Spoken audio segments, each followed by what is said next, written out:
In November 1985, Ronald Reagan, the President of the United States, and Mikhail Gorbachev, the General Secretary of the Soviet Union, met for the first time in Geneva.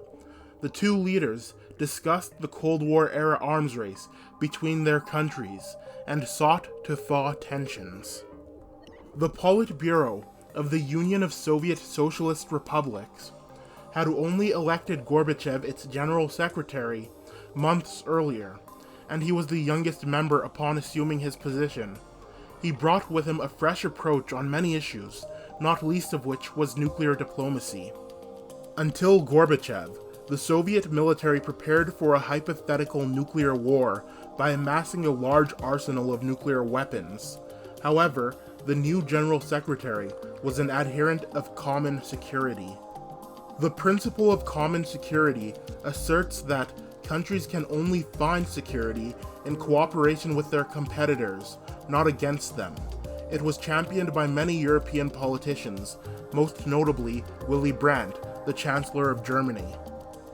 In Gorbachev's address to the 27th Congress of the USSR's Communist Party, he stated that genuine, equal security is guaranteed not by the highest possible, but by the lowest possible level of strategic balance, from which it is essential to exclude entirely nuclear and other types of weapons of mass destruction. For his part, Reagan also rejected foreign policy norms. He rebuked the politics of détente that had been embraced by American policymakers since the 1960s. He felt that it lent moral legitimacy to the Soviet Union as an equal to the United States.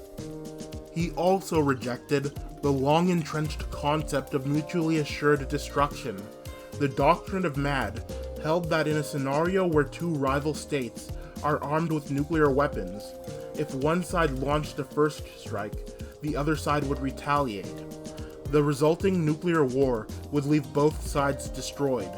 Knowing this would deter both parties from launching a first strike. Reagan dismissed the idea that vulnerability could provide security. He initiated the Strategic Defense Initiative. The SDI was an anti-ballistic missile program that was designed to shoot down missiles in space. Nicknamed Star Wars, it was an attempt to create a space-based shield that would render nuclear missiles obsolete. Though they had come to it from different starting points, both leaders had arrived at the position that nuclear arms should be reduced. Reagan and Gorbachev agreed to meet in 1985 to discuss nuclear arms reduction, international diplomacy, and human rights. At one point during the Geneva summit, Reagan and Gorbachev took a break from their negotiations to take a walk. The only ones with them were their private interpreters. For years, the details of their discussions were kept secret from the American and Russian public. However, in a 2009 interview with Charlie Rose, Gorbachev revealed that Reagan asked him point blank if they could unite against an invasion by an alien race. The president was a big science fiction fan and had grown up reading Edgar Rice Burroughs' sci-fi epics, most notably John Carter of Mars. How serious he was with his proposed alliance is hard to say, but he was far from the first government official to think critically about fighting an extraterrestrial war.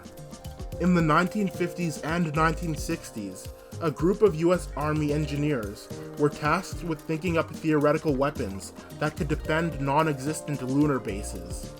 There were also reports that the Russian government in the 1970s had tested a space cannon on the Almaz station. Thanks for watching. If you enjoyed this video, please like, share, comment, and subscribe. Have a nice day.